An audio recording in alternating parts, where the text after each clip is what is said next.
이렇게 첫째 주 주일에 이렇게 눈이 내리니까 새벽부터 눈이 내리니까 좋아야 되는데 언제부턴가 눈 내리는 게 저는 왜 이렇게 싫은지. 사실은 눈 내리는 게 이 창조의 아름다움을 보여주는 건데 주일에 눈 내리니까 우리 성도님들 교회 오실 때 힘들 텐데 차 세차해야 되지, 아우 싫다 이런 생각이 딱 들다가 일부 예배 때 그 마음 가지고 올라오니까 이건 아니다 싶은 생각이 들더라고요. 우리 눈 내리는 이 아름다운 날에 예배 오신 여러분 주의 이름으로 환영합니다. 우리 이렇게 인사할까요? 눈처럼 아름다우십니다. 한번 옆에 분들에게 좀 인사하시겠습니다. 눈처럼 아름다우십니다. 네, 사실 저 집에서도 전혀 하지 못하는 이야기를 교회에서 하고 있는 겁니다 지금. 자, 한번 볼까요? 자, 우리 교회 이제 1년 동안 붙잡고 가야 될 올 한 해의 말씀은 이사야 43장 19절이고요. 그 말씀에 근거하여서 올해 우리 표라고 하면 좀 유치한 것 같고 어쨌든 우리 새 일을 행하소서. 한번 다 같이 한번 해볼까요? 시작. 새 일을 행하소서. 우리 하나님께서 2025년도에 우리 종암제일교회 새 일, 더 위대한 일, 과거의 아픔도 영광도 기억나지 않을 만큼의 우리 하나님의 놀라우신 일들이 우리 가운데 있게 되기를 주의 이름으로 축원드립니다. 저는 이제 1월 달 한 달을 빌려서 이 성경 속에 연구를 해보니까 이 새로움이라고 하는 게 굉장히 많이 등장해요. 뭐 구약하고 신약하고 할 것 없이. 그래서 뭐 다 알 수는 없겠고 딱 4번을 좀 4주를 빌려서 새 일, 새로움에 관한 주제를 좀 여러분들과 좀 나누고자 합니다. 오늘은 새 일에 관한 말씀을 드리고 다음 주는 새 포도주와 새 부대에 관해서, 셋째 주는 새 예배에 관해서, 넷째 주는 새 하늘과 새 땅에 관해서 이 4가지 주제로 이 성경 속에서 이 새로움이라는 게 과연 무슨 뜻일까, 좀 그런 이야기들을 좀 여러분들과 나누고자 합니다. 아무래도 새 일이 있다고 하니까 과거일, 이전일, 옛적일이 있다고 하는 말이 되겠죠. 한번 볼까요? 오늘 본문에도 등장합니다. 자, 18절 보시면, 자, 한번 다 같이 한번 18절 좀 읽어보도록 하겠습니다. 시작. 너희는 이전 일을 기억하지 말며 옛날 일을 생각하지 말라. 새 일에 반대되는 옛날 일이 있는데 그것은 기억하지도 말고 생각하지도 말라고 합니다. 예, 어떤 면에서는요, 있는 게 참 하나님의 은혜예요. 잊어버릴 수 있다는 게, 그러니까 우리에게 이 망각이 있다고 하는 것이 사실 굉장한 은혜입니다. 만약에 우리에게 굉장한 아픔이, 큰 사건이 좀 있었어요. 근데 그 아픔의 상태 그대로 평생을 살아간다라고 한다면 그건 너무 힘들 거예요. 우리가 부모님을 사별하여 먼저 보내는 경험들을 여기 앉아 계신 분들, 우리 뭐 몇 주 전에도 또 우리 장례가 좀 우리 권사님이 있었고 그 아픔이 있단 말이에요. 근데 그 아픔을 가지고 평생을 살아낼 수가 없는 겁니다. 하나님이 우리로 하여금 때로는 잊게 하시고 기억하지 못하게 하시고 생각하지 못하게 하심으로써 사실은 망각은 어떤 면에서 은혜일 수 있는 거예요. 사랑하는 종암제일교회 성도 여러분, 아픔은 이번 새해 가운데 전부 다 물러가고 우리 주님의 새 일이 있게 되기를 주의 이름으로 축원드립니다. 때로 잊게 하신단 말이에요. 자, 근데 그 반대도 있습니다. 아픔도 잊어야 되지만 사실은 과거의 영광과 자랑스러웠던 우리의 찰나의 순간도 사실 지나가요. 지나갑니다. 전부 다 지나가게 되고요. 그때는 순간으로 우리의 옆을 지나가게 될 거예요. 그죠? 그것을 평생 가지고 일상을 살아내질 못합니다. 근데 그것만을 우리가 늘 생각하고 기억하고 그것만 붙잡고 있다라고 한다면 그것 또한 건강치 못한 삶이 되어질 거예요. 그러니까 이쪽이나 저쪽이나 어떤 면에서는 과거의 일은 있는 것이 우리에게 은혜인 부분들이 좀 있다라고 하는 사실이에요. 자, 18절이 이제 그런 의미를 가지고는, 일부분 가지고는 있는 것은 분명하나, 그런데 기억하지 말라라고 하는 의미를 우리가 잘 알아야지만이 19절에 등장하고 있는 새 일을 행하소서의 이 뜻 가운데 우리가 나갈 수 있단 말이에요. 자, 그러면 무엇을 기억하지 말라고 하는 것일까? 자, 18절 한 절을 딱 떼어놓고만 보면은 과거 일을 아팠던 기억들 전부 다 잊어버리자라고 하는 의미로 다가오게 되지만 오늘 문맥 속에서 이 이사야서의 전체의 구조 속에서 이 말이 우리에게 어떤 의미가 있는지를 그때 당시에 독자가 되어서 한번 생각을 해보고 지금 이 땅을 살아내고 있는 지금 우리들에게는 과연 어떤 의미가 있을지를 한번 살펴보도록 하겠습니다. 이 이사야서가 쓰여졌을 때는 사실은 아직은 이스라엘 백성들이 바벨론 포로가 되었을 때는 아닙니다. 근데 하나님께서 이사야를 통하여서 이스라엘 백성들이 잡혀가게 될 것이고, 그리고 곧 그들이 예레미야만큼 정확한 그 연수를 기록한 것은 아니지만 그들이 돌아오는 시온의 대로를 경험하게 될 것이다라고 하는 일들을 여러 군데 기록해 놓고 있었고, 그 대표적인 구절이 장이 바로 이사야 43장이에요. 그들은 포로로 잡혀가게 될 것이고, 하나님께서 그 국가 공동체적인 재앙을 만난 그들을 회복시켜낼 것이고, 그들의 울음 가운데 하나님께서 은혜로 덮게 해주시겠다라고 하는 하나님의 약속이 담겨져 있는 것이 이사야, 특별히 이사야의 후반부에서는 그런 기록들이 많이 등장한단 말이에요. 대표적인 장이 바로 이사야 43장이에요. 과거 일을 기억하지 말고 옛적 일을 생각도 하지 말라. 보라, 내가 새 일을 행하겠다라고 하는 것 속에 담겨져 있는 정황이 바로 이스라엘이 국가 공동체로 만난 그 재앙과도 같은 사건이에요. 여러분, 이 공동체적인 재앙, 이 집단의 재앙은요, 늘 우리에게 뭔가 이정표를 줍니다. 아마 작년에 12월에 우리가 겪었던, 연말에 겪었던 저 무안에서 일어났던 큰 사고나 또 우리 12월에 겪었던 여러 우리 국가적인 여러 가지 이제 혼란상들은 하나의 사건이기는 하지만 이것은 사실은 사람의 인식과 세계관과 가치관에 지대한 영향을 미쳐서 사람의 생각을 바꾸고 시선을 바꾸는 역할을 합니다. 잘은 모르긴 몰라도 아마 한 20여 년 전에 있었던 미국에서 있었던 9.12 테러 사건은 빌딩 2개가 무너졌고 한 3천여 명이 죽었다고 알려져 있잖아요. 한 날에. 정확한 숫자는 기억이 나지는 않습니다만 미국의 자본주의의 상징이 2개의 건물이 고스란히 몇십 분 만에 무너졌습니다. 이 사건은 재앙이에요. 그런데 이것은 재앙을 넘어서서 여러 가지 얼굴과 색채를 띠고 그 후세대 사람들에게 뭔가를 이야기를 하고 하나의 이정표를 제시한단 말이에요.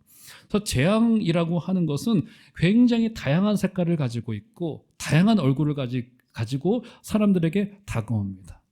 근데 재앙은 1차적으로는 우리에게 이 죽음과도 같은, 사실은 굉장한 짙은 냄새를 품고 우리가 다가오는 경우들이 굉장히 많아요. 제가 얼마 전에 책을 읽었는데 한 교수님이 쓰신 책인데 그 책에서 이 재앙에 관한 이야기를 설명을 해주시는데 그분이 기독교인인지 아닌지는 모르겠어요. 제가 영어로 표현을 하자면 재앙이 영어로 디제스터라고 하는 단어를 씁니다. 근데 이 단어가 2가지의 단어의 합성어라고 합니다. 하나는 디아 혹은 디아와 아스트로. 디아는 갈라놓다는 뜻이에요. 아스트로는 별이라고 하는 뜻입니다. 그러니까 무슨 말이냐면 이 재앙이라고 하는 것은 별이 없는 상태를 뜻한다는 거예요. 이 말의 어원을 찾아보니까 배를 타는 선원들이 지금처럼 나침반이 충분히 갖추어지지 않았을 때 별을 보고 항로를 이렇게 보고서 갔다고 해요. 그러니까 선원들에게 별이 보이지 않는다는 것은 바다 한가운데서 재앙을 만난 것이고 이것은 거의 죽음과도 같다는 거예요. 그러니까 재앙이라고 하는 것은 선원들에게 별이 사라진 것만큼의 죽음의 상태를 의미한다라고 말할 수 있을 정도로 지금 이사야가 쓰여지던 시대에 또 이사야를 읽고 있었던 독자들에게는 국가 공동체가 만났던 이 재앙만큼이나 굉장히 짙은 어둠 가운데 있었다는 겁니다. 그런데 이 재앙은 굉장히 다양한 얼굴을 가져요. 다양한 색채를 가집니다. 재난은 일상의 고통에서 우리를 탈출시킨다고 이야기를 합니다. 어떤 분의 표현이에요. 저의 표현이 아니라. 그러니까 재앙은, 이 공동체적인 어려움은 개인의 일상의 고통에서 우리를 탈출시킨다는 거예요. 이게 무슨 말이 되냐면 공동체적인 재앙이 찾아올 때 우리는 비로소 본질로 되돌아간다는 거예요. 내가 지금 겪고 있는 이 아픔이 사실은 아픔이 아니라 뭔가 새로운 색채를 가지고 있는 일이겠구나. 그러니까 공동체적인 재앙은 우리를 일상의 고통에서 탈출시켜서 새로운 본질을 보게 한다는 그 뜻을 가지고 있다는 거예요.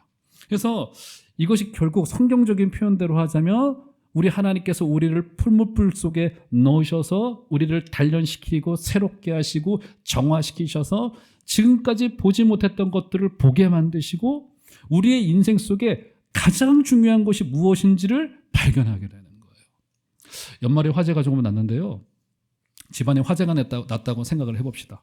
불이 났어요. 그죠? 한밤중에 불이 났고 애들은 애들 방에서 막 쿨쿨 자고 있단 말이에요. 막 난리가 났습니다. 막 집안에 있는 모든 가치 있는 물품들이 전부 다 타고 있어요. 다 타고 있어요. 시간이 없어요.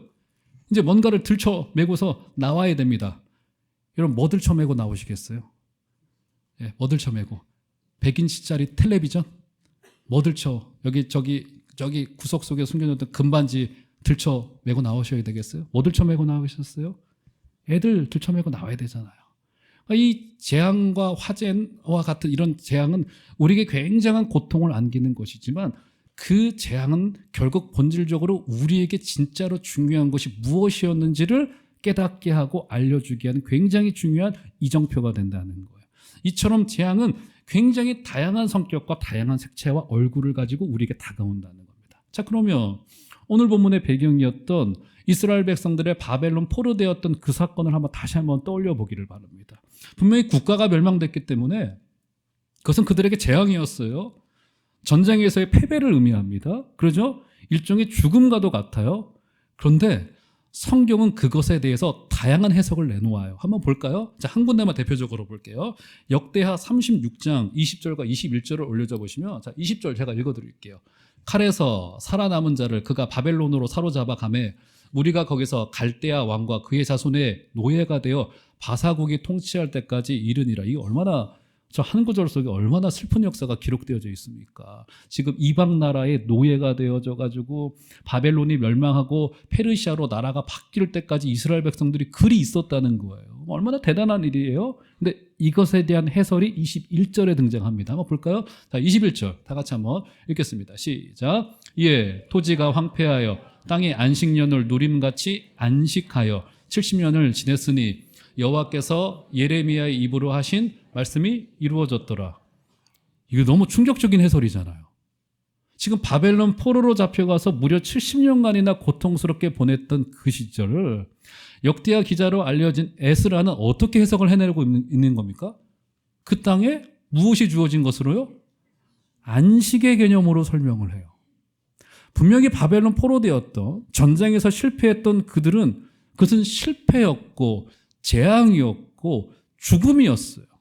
그런데 성경은 해설을 해놓기를 안식년을 누림같이 그 하나님의 땅에 하나님께서 무려 70년 동안 안식을 허락하신 것이다 라고 하는 이 안식의 개념, 저게 노란색으로 강조해 놓은 것과 같이 안식의 개념으로 해설을 해놓고 있단 말이에요. 안식.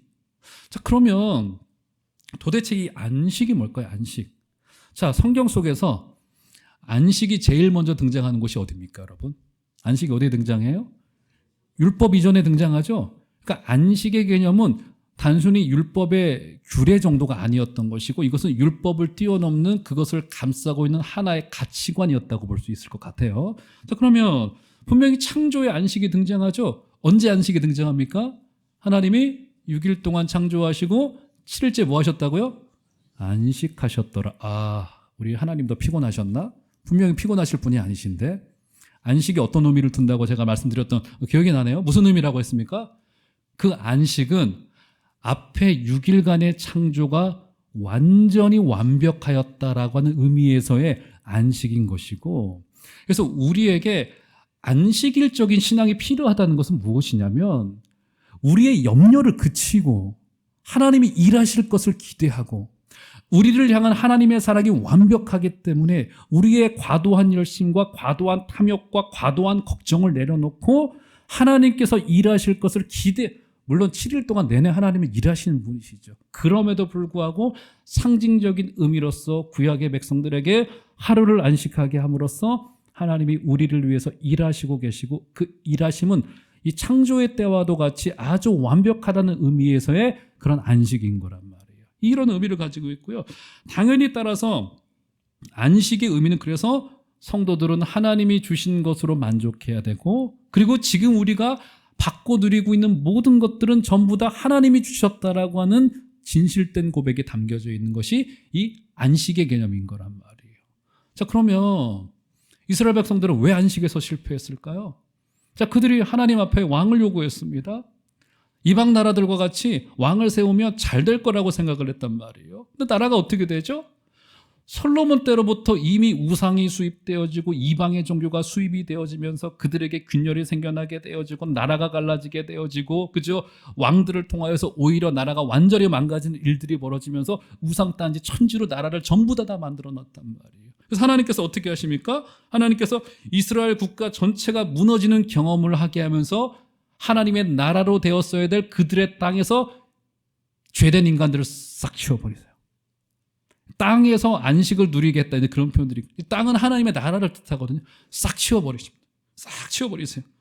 안식하지 못한 그 땅에 인간을 강제적으로 바벨론으로 이주시킴으로써 상징적으로 하나님의 땅으로 여겨지는 이스라엘, 거기에 안식을, 하나님의 통치가 완벽하다, 인간의 과도한 욕심과 인간의 과도한 탐욕과 걱정과 과도한 기대와 과도한 비전을 내려놓고 하나님의 뜻이 이루어지길 원한다라고 하는 의미에서의 안식이 그 땅 가운데 일어났단 말이에요. 그러니까 재앙은, 죽음은 맞아요. 고통스러워요. 선원들이 파도가 일렁이는 배 위에서 별을 잃는다라고 하는 것은 그들에게 거의 재앙과도 같은 일이고 이제 곧 죽음을 맞이하게 될 것이다라고 하는 의미이지만, 이 죽음과 이것은 오히려 역대기 기자의 시선으로 보게 된다면 결국 창조의 회복인, 즉 하나님의 완전함의 회복인 안식이 우리 가운데 있게 될 것이다 라고 하는 의미인 거예요. 그래서 이스라엘 백성들이 바벨론 포로로 잡혀오고 중간기 400년이라고 불리는 그 기간 동안 어떤 일을 하게 됩니까? 에스라가 이걸 깨달아요. 그렇구나, 우리가 하나님의 말씀으로 되돌아가야 되겠구나, 이걸 깨닫기 시작을 합니다. 그래서 그들이 이 에스라를 통해서 일으켰던 운동 중에 하나가 뭐예요? 회당운동. 이 회당을 처음으로 만들기 시작합니다. 이스라엘 백성. 회당을 왜 만들었어요? 여기에서 하나님의 말씀이 나누어지고 하나님의 말씀이 선포되어지고, 우리가 재건해야 될 것은 외형적인 성벽과 성전도 재건해야 되겠지만 가장 중요한 것은 우리가 완전하신 하나님 앞으로 다시 돌아가야 되겠구나, 이걸 깨달은 거예요. 그래서 회당을 짓고 회당 운동을 일으키고 최초에 여기에 이제 새로운 직분을 하나 만들죠. 그들이 누굽니까? 신약에서는 그 직분이 조금 왜곡이 되었습니다만 서기관이라고 하는 직분을 만들어서 성경을 필사하게 만듭니다. 성경을 손으로 전부 다 써서 뭘 했겠습니까, 여러분? 지금은 하면 성경책을 복사한 거예요. 복사해서 뭘 했겠어요? 백성들에게 나눠준 거예요. 읽으라고. 다음 세대들에게 말씀을 가르치기 시작한 겁니다. 그러니까 지금 여기서 굉장히 중요한 이사야의 비전은 무엇이냐면, 하나님께서 새 일을 행하게 될 것인데 우리 하나님의 말씀 부흥의 역사가 일어나게 될 것이고, 회당을 부흥시키고 말씀의 사역자들을 새롭게 세움으로 말미암아서 하나님의 놀랍고 위대한 일들이 이 말씀을 통하여 일어나게 될 것이다라고 하는 꿈이 여기에 안식의 개념으로 담겨져 있는 거예요. 이 일을 위해서 이제 이사야를 준비시키셨는데 한번 볼까요? 다시 한번, 자 18절로 한번 다시 한번 되돌아가 보시죠. 자, 그래서 그 배경을 가지고 18절을 읽어보면 좀 다르게 읽히실 겁니다. 한번 18절 다시 한번 읽겠습니다. 시작. 너희는 기억하지 말며 옛날 일을 생각하지 말라. 예, 이전 일을 기억하지 말며 옛날 일을 생각지도 말라. 도대체 무슨 일이길래, 과거의 일이 얼마나 고통스러웠으면 이전 일과 옛날 일을 생각지도 말라고 말씀하셨던 걸까? 그런데 사실은 그 의미는 아닙니다. 여기서 이전 일과 옛날 일이 앞에 등장하는 15절에서 17절에 등장해요. 한번 볼까요? 여러분 눈으로 한번 읽어보시겠어요? 앞선 15절에서 17절을 보시면, 자 제가 15초 드리겠습니다. 한번 15절부터 17절까지 석절을 한번 읽어보세요. 이전 일, 옛날 일이 무엇을 말하려고 하는 걸까?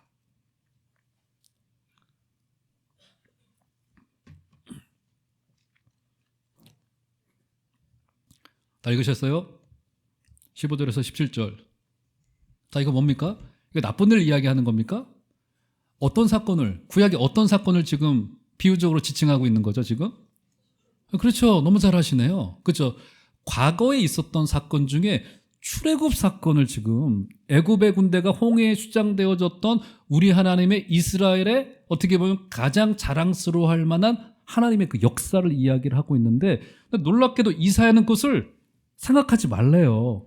그럼 왜 생각하고 기억하지 말라고 하는 걸까요? 왜요? 이제부터 시작되어질 하나님의 새로운 일은 홍해 사건을 뛰어넘는 더 위대한 일일 것이기 때문에. 그 위대한 일이 뭐예요? 오늘 문맥 속에서는 홍해 사건으로 구원 사건으로 대표되어지는 우리 예수께서 진정한 왕으로 오셔서 죄로부터 우리를 구원해내실 그 사건이 곧 있을 것이기 때문에 이것을 기대하라라고 하는 거예요. 그러니까 여기서의 주안점은 뭐냐면 옛날 일, 이전 일들은 과거에 아팠던 일 기억하지 말고 잘못된 일 생각하지 말고 뭐 과거 다 잊어버리자 이런 막연의 의미가로서가 아니라 그 좋았던 일조차 기억나지 않을 정도의 더 크고 더 어마어마한 새 일이 우리 가운데 있게 될 것이다. 할렐루야. 자, 그러면 이게 얼마나 대단한 일이길래 이 홍해의 구원 사건이 기억나지 않을 정도일까? 여러분, 우리는요, 그것이 좋은 일이든 더더군다나 안 좋은 일이든 참 어쨌든 이제 뭔가에 매여 있는 것은 우리에게 사실은 건강치는 않아요. 제가 한번 말씀드렸던 기억이 나는데 저한테는 잊지 못할 이제 한 중년 남성과의 상담을 했던 기억이 나요. 저 아주 젊었을 때 일인데요. 그분이 어떤 분이셨냐면 이제 요즘 이제 퇴직 뭐 나이가 이제 뭐 빠르면 이제 50세, 기업들은 50세, 55세, 이제 공무원 쪽들은 뭐 60세, 늦어야 이제 교사들은 65세 이렇게 다양하긴 하지만 아직 너무 젊으시잖아요. 요즘에 뭐 100세 시대인데. 근데 그분도 몸이 건강하신데 어쨌든 퇴직을 하시게 됐습니다. 그러니까 중년의 나이에 갑작스럽게 생활의 패턴에 변화가 찾아온 거예요. 그러다 보니까 그러니까 매일매일 치열하게 직장 생활하고 출근하고 안정적으로 월급 따박따박 들어오다가 갑자기 본인이 공중에 붕 뜬 느낌이 된 거예요. 그러다 보니까 이 남성에게 갑자기 우울이 찾아오고 우울증이 찾아오고 알지 못할 막 분노가 본인에게 찾아오더라는 거예요. 여러분, 제가 이제 남성을 대표해서 말씀을 드리면 이 남성의 갱년기 우울증이 진짜 무섭습니다. 여성들께서는 표현이라 조금 하시잖아요. 남성들은 이것을 꼭꼭 안에 품어두었다가 누구에게도 잘 얘기 못해요. 자신의 우울과 자신의 분노를 이야기를 하지 못합니다. 꼭꼭 숨겨놓았다가 막 터지는 경우가 있고 막 골마 썩어 들어가는 경우. 이 남성에게 우울증이 좀 무서운 부분이 좀 있어요. 그러니까 제가 남성을 대표해서 말씀드리면 잘 좀 위로해 주시기 바랍니다. 어쨌든 그분이 그런 분이셨어요. 근데 그분이 저한테 이제 그런 이야기를 막 하시는 것만 눈물을 흘리시면서 자기 마음속에 이상하게 우울이 찾아오고 분노가 찾아오더라는 거예요. 내 인생은 무엇인가 막 이런 생각이 들더라는 거예요. 근데 그때 당시에 젊었을 제가 그 마음도 아직 이해도 못하겠고 어떻게 대답을 해드려야 될지 도저히 그 말씀을 쭉 풀어내시는데 대답을 못하겠더라고요. 그러다가 어떤 제가 라디오를 즐겨 들었었거든요, 과거에. 라디오 DJ가 사연을 읽다가 대답했던 것이 버뜩 생각이 나더라고요. 그 라디오조차도 기억이 안 나는데 어떤 라디오 DJ가 어떤 이야기를 했냐면 그 남성들이 겪는 갱년기 우울증 그리고 그 아픔들 있지 않습니까? 이 모든 것들이 지금까지 열심히 가정을 책임지기 위하여 달려온 그 남성의 일종의 생체기록 흔적이라는 거예요. 예를 들면 이런 거예요. 박지성 선수가 국가를 대표하기 위해서 국가대표팀 경기를 100여 경기 이상을 뛰면서 그에 남겨져 있는 영광의 상처가 뭐예요? 무릎 연골이 하나도 남아있질 않대요. 지금 박지성 선수는 100m도 뛰지 못한대요. 뭐 걷는 거는 문제 없는데 뛰면서 운동을 할 수가 없대요. 왜요? 무릎이 전부 다 갈려 나간 거예요. 국가를 위해서 뛰면서. 그러니까 지금 그런 이야기를 하면서 제가 그때 라디오가 이런 이야기를 저에게 해줬습니다라고 하면서 그 이야기를 제가 전달하면서 서로 위로했던 기억이 납니다. 그렇죠? 사실 과거의 영광과 과거의 아픔과 사실 기쁨조차도 사실은 우리에게 남아있는 것은 건강하지 못할 경우들이 있단 말이에요. 하나님께서 이제부터 준비하신 새 날이 분명히 올 것이고 새로운 일들이 우리 가운데 찾아오게 될 것이다. 오늘 이사야는 소망으로 그 말씀을 해주고 있는 거란 말이에요. 한번 보실까요? 자, 그럼 그 새 일이 어떤 일인가? 자, 19절 보시면 자, 이런 일이 있습니다. 자, 한번 다 같이 19절 한 소리로 좀 크게 읽어보도록 하겠습니다. 시작. 보라, 내가 새 일을 행하리니 이제 나타낼 것이라. 너희가 그것을 알지 못하겠느냐? 반드시 내가 광야의 길을 사막의 강을 내리니. 할렐루야. 자, 그 새 일이 일어나게 될 것인데 그 새 일이 뭡니까? 이 약간 유치해 보이는 그림과도 같지만 사막의 강이 나고 광야의 길이 나는, 광야처럼 보이는지는 모르겠습니다. 광야의 길이 나고 사막의 강이 있는 하나님의 역사가 있게 될 것이다 라고 하는 일인 거예요. 일단 이것이 이전 일과는 다르죠. 여러분, 이전 일은 뭡니까? 홍해 사건에서 일어났던 일이 뭐예요? 길이 어디에 났어요? 홍해 바닷 가운데 바닷길이 났죠. 그런데 이제는 뭐예요? 광야의 길이 나고 사막에 강이 흐르게 될 것이다라고 하는 하나님의 기적의 사건과 과거의 기적의 사건과는 다소 다른 일들이 일어나게 될 것이다라고 하는 하나님의 꿈과 비전이 담겨져 있는 거예요. 그렇죠? 다르기도 하지만 그런데 더 위대한 그림이 그려져 있습니다. 한번 볼까요? 20절 보시면 자, 그 사막에서 어떤 일이 벌어지냐? 자, 20절. 다 같이 한번 한 소리로 읽겠습니다. 시작. 장차 들짐승 곧 승냥이와 타조도 나를 존경할 것은 내가 광야의 물을 사막의 강들을 내어 내 백성 내가 택한 자에게 마시게 할 것임이라. 할렐루야. 여기 가장 놀라운 게 뭐예요? 물론 물을 마신다는 것이 굉장히 중요한 오늘의 주제인데 그것만큼이나 중요한 게 뭐예요? 사막에 있는 승냥이와 타조가 함께해요. 도저히 함께할 수 없는 두 종류가 함께하게 됩니다. 이것은 종말론적인 비전의 그림이라고도 볼 수 있을 것 같아요. 그죠? 승냥이와 타조가 함께하는 그것이 가능한 이유가 뭡니까? 사막 한가운데 내어진 강에서 나오는 물로부터 그 물을 다 마시게 할 것이다 라고 하는 이 굉장히 중요한 오늘의 말씀의 주제이면서 결론이에요. 그러니까 하나님이 우리에게 준비해 놓으신 새 일은 사막의 강을 내어서 마시게 할, 우리의 목을 죽이게 할 하나님의 이 물의 역사가 우리 가운데 있게 될 것이다 라고 하는 거예요. 결국 뭡니까? 완성될 이 종말론적인 하나님의 나라는 하나님의 말씀이 충만히 부어지고 온 성도가 말씀을 먹고 말씀을 나누고 말씀 가운데 임재하시는 하나님의 나라를 경험하고 그 가운데 하나님께서 우리 가운데 이루게 될 위대한 역사를 기대하고 그 말씀이 우리가 어떤 걸 지도합니까?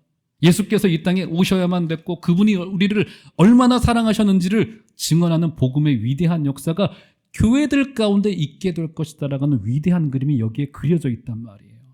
사랑하는 종암제일교회 성도 여러분, 당장 오늘 집에 돌아가시면 내가 연초에 너무 바빠서 성경을 펴지 못했다고 한다면 불과 며칠 지나지 않았으니까 충분히 쫓아갈 수 있습니다. 지금 창세기 한 10여 장까지 왔는데 다시 말씀을 펴고 읽어주시기를 부탁을 드리겠고 그 말씀을 깊이 묵상하여 주시기를 부탁을 드리겠고 그리고 나가실 때 구매하지 않으신 분은 계시면 우리 교회 다이어리 다 구매하셔가지고 거기에 설교 요약 노트와 말씀 묵상 노트와 감사 제목을 적을 수 있는 모든 것들을 다 여러분 경건 훈련을 할 수 있는 총망라된 것이 있으니까 다 3,000원씩 구매하셔가지고 우리 말씀 훈련에 여러분 천착하여 주시기를 주의 이름으로 축원드립니다. 이것이 바로 말씀 역사가 있게 될 것이다. 바로 승냥이와 타조가 목이 축여지는 역사를 통하여서 하나님의 위대한 일들이 우리 가운데 있게 될 것을 이야기를 하고 있습니다. 사랑하는 종암제일교회 성도 여러분, 우리 하나님의 말씀에 창념하여 주시기를 부탁을 드리겠습니다. 지난주 저는 우리 구역장님들과 우리 중직자님들을 모아놓고 우리 구역 개편에 대한 공청회를 여러분들 앞에 좀 말씀을 드렸고 오늘 잠깐 요약해서 다시 한번 말씀을 드릴 필요가 있을 것 같습니다. 기존 구역에서 여러 가지의 이제 좀 변화들을 뒀어요. 이것을 둔 이유는 단순히 행정 편의를 위하여서나 아니면 뭐라고 해야 될까요? 뭔가 더 잘 위해서, 뭔가 큰 이 경영학적인 어떤 부흥이나 성장을 위해서가 전혀 아닙니다. 가장 중요한 일은 새 일은 물에 축여지는 하나님의 나라인데 거기에 하나님의 말씀이 충만히 나누어지고 영혼을 소망하며 서로를 위로하는 하나님 나라의 공동체의 꿈을 함께 꾸자라고 하는 제안인 거예요. 여러분, 복음이 가장 교회 앞에서는 가장 중심이 되어져야 되고 복음 중심의 개편이 있어야만 됩니다. 경건의 훈련과 경건의 모임을 통하여서 사랑하는 성도 여러분, 우리 가운데 예수 그리스도가 우리가 충성을 바쳐야 될 유일한 분이 되시고 그분이 우리에게 주시는 말씀을 통하여서 교회가 나누어지고 교회가 이 복음이 나누어지면서 하나님의 역사가 일어날 것을 기대하는 그 종말론적인 기대와 소망을 가질 때 비로소 그 나라는 충만하게 성장하게 될 것이고 승냥이와 타조가 함께하게 되어지는 놀라운 기적의 역사가 있게 될 거예요.